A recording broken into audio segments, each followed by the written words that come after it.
Ma che cosa significa insomma in italiano? Serve per indicare una conclusione, un giudizio, vuol dire così così, quindi non bene ma neanche troppo male, e specie se usato all'inizio della frase può voler indicare irritazione. Ora vedremo tutti e tre questi usi. Ciao, io sono Eli e aiuto gli studenti di italiano a parlare in modo sicuro e fluente.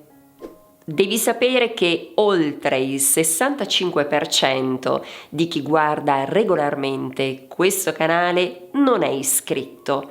Ecco perché ti chiedo il favore di iscriverti. L'iscrizione al canale fa davvero la differenza, quindi se vorrai supportare il mio lavoro te ne sarò estremamente grata.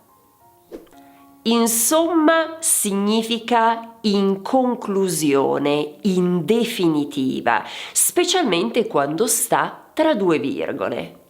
Vediamo alcuni esempi. Se capisco bene, insomma, domani tu non verrai.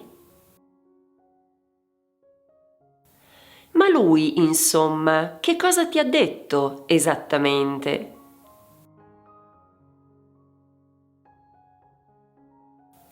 Ho studiato sodo, ho seguito un corso intensivo e ho fatto esercizi tutti i giorni. Insomma, penso di essere pronta per l'esame.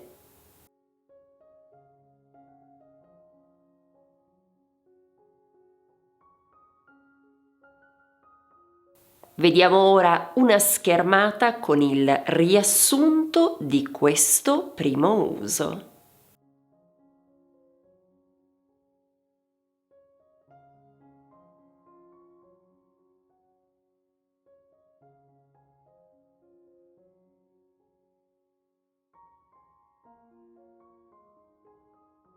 Ti piacerebbe ricevere ogni giovedì un'email con tanti contenuti legati alla lingua e alla cultura italiana?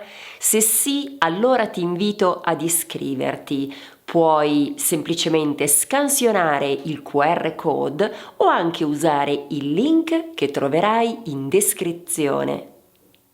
Insomma, vuol anche dire così così, non molto, specie quando viene usato come risposta ad una domanda in un registro colloquiale. Vediamo qualche esempio. Ti è piaciuto il film di ieri sera? Insomma, mi aspettavo qualcosa di meglio.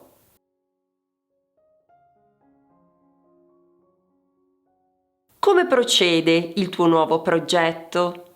Insomma, ho incontrato qualche problema.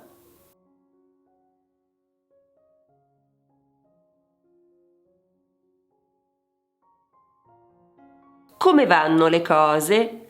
Insomma. Ed anche per questo secondo uso vediamo ora una schermata riassuntiva.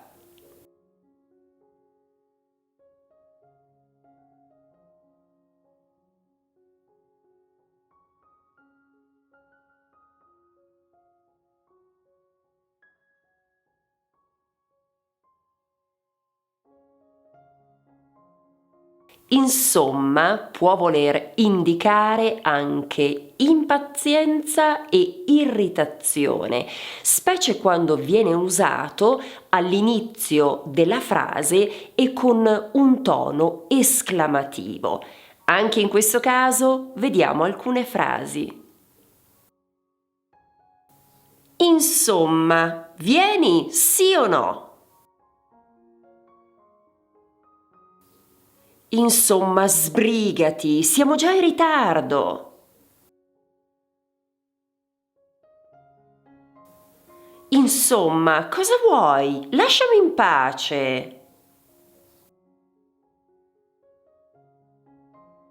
Vediamo di capire insieme anche questo terzo uso con un breve riassunto.